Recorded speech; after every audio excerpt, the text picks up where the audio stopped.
Variations, कोई भी दो जंतु पूरी तरह से एक दूसरे के समान नहीं होते हैं। इनमें कुछ विभिन्नताएं होती हैं। ये विभिन्नताएं कुछ कारकों की वजह से होती हैं और विभिन्नताएं जब एक जनरेशन से दूसरी जनरेशन के अंदर ट्रांसफ़र होती हैं तब ये इवोल्यूशन के अंतर्गत महत्वपूर्ण भूमिका निभाती है, क्योंकि इससे नई जाति का निर्माण होता है।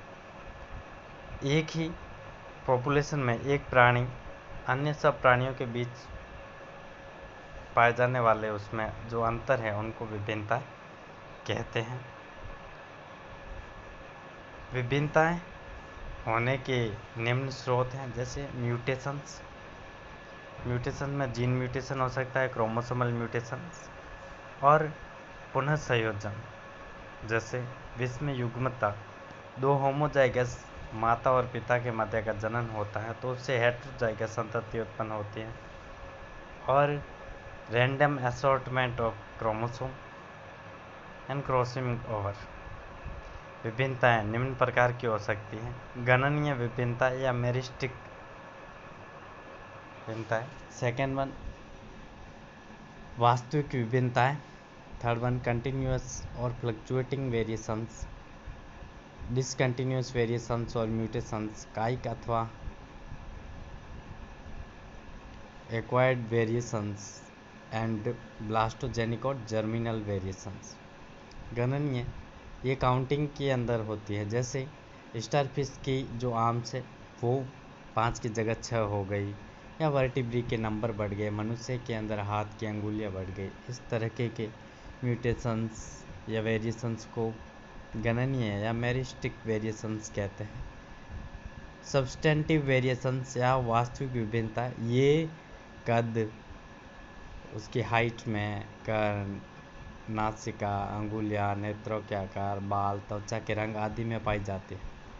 कंटिन्यूअस और फ्लक्चुएटिंग वेरिएशंस, ये ग्रेडिएशंस द्वारा एक पीढ़ी से दूसरी पीढ़ी में आगे ट्रांसफ़र होती है और जो औसत स्थिति से घटती या बढ़ती रहती है। किसी की हाइट बढ़ी भी हो सकती है, किसी की कम हो सकती है, इस आधार पर हो सकती है। वयस्क मनुष्य की ऊंचाई, भार और मानसिक शक्ति में पाई जाने वाली विभिन्नताएं इस क्रम में आती है। कंटिन्यूएशन और फ्लक्चुएटिंग वेरिएशंस कहते हैं।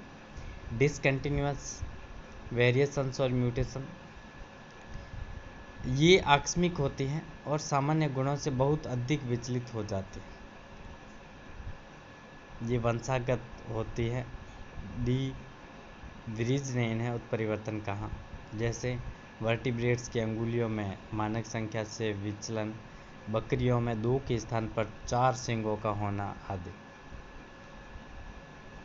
नेक्स्ट देखिए कायिक अथवा उपार्जित वेरिएशंस। उपार्जित लक्षण किसी भी जीव के द्वारा अपने जीवन के अंदर प्राप्त किए जाते हैं, जैसे बॉडी बिल्डर के द्वारा बॉडी है, एक अच्छे खिलाड़ी के द्वारा उसकी अच्छी बॉडी, ये सभी विभिन्नता है क्योंकि ये उसने अपने जीवन के अंदर हासिल की है। जैसे चीनी लड़कियों के पैर छोटे होते हैं सब। नेक्स्ट वन ब्लास्टोजेनिक और जर्मिनल वेरिएशंस। जर्म कोशिकाओं में उत्पन्न हुई विभिन्नताएं भ्रूणीय अथवा जननीय विभिन्नताएं कहलाते हैं। ये विभिन्नताएं वे हैं जो जर्म सेल्स के अंदर होती हैं और जनरेशन टू जनरेशन ट्रांसफ़र होते हैं। विभिन्नताओं या वेरिएशंस का एवोल्यूशन के अंदर बहुत योगदान है, क्योंकि जब नई वेरिएशंस आएंगे अगर वो यूज़फुल है तो वो आगे ट्रांसफ़र होंगे। जैसे यहाँ पर हम देखें, एक इंडिविजुअल है, प्राणी है, उसके अंदर जीन म्यूटेशन हुए, वेरिएशंस आए, और वो वेरिएशंस अगर गिवन एनवायरमेंटल कंडीशंस के अंदर एडेप्टिव है यानी अनुकूलित है तो नेचर उसको सेलेक्ट करती है और एक प्राणी बनता है, वो अनुकूलित प्राणी बनता है।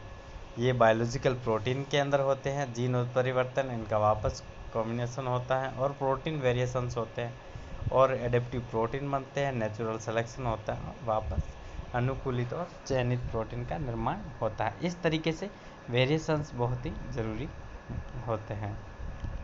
अब वेरिएशंस के कई कारण हो सकते हैं। भोजन, ताप या ठंड की अधिकता, शत्रुओं की उपस्थिति या अनुपस्थिति आदि कायिक विभिन्नताओं के कुछ कारण हैं। कुछ उदाहरणों में कायिक विभिन्नताएं वातावरण की प्रत्यक्ष क्रिया के कारण उत्पन्न होती हैं, अर्थात वे बाह्य परिस्थितियों द्वारा भौतिक और रासायनिक परिवर्तनों पर निर्भर करते हैं। लेकिन केलॉग नामक साइंटिस्ट ने 3 मुख्य स्पष्टीकरण दिए कि जर्म प्लाज्म में एक जो आनुवंशिक प्रवृत्ति होने से जर्म प्लाज्म में उत्पन्न होने वाले जंतुओं में विभिन्नता अनिवार्य रूप से होती है। एम्फीमोक्सिस इसका मुख्य कारण होता है, क्योंकि इसमें 2 प्राणियों के जर्म प्लाज्म हैं वो आपस में मिक्स होते हैं और इससे जनक प्राणी से थोड़ा सा अलग होते हैं, क्योंकि उसमें दोनों पेरेंट्स के गुण पाए जाते हैं। जर्म कोशिकाएं उत्पन्न करने वाले जीवों के सदैव परिवर्तनशील वातावरण के प्रभाव से जन्मजात भिन्नता उत्पन्न होती है। Thank you.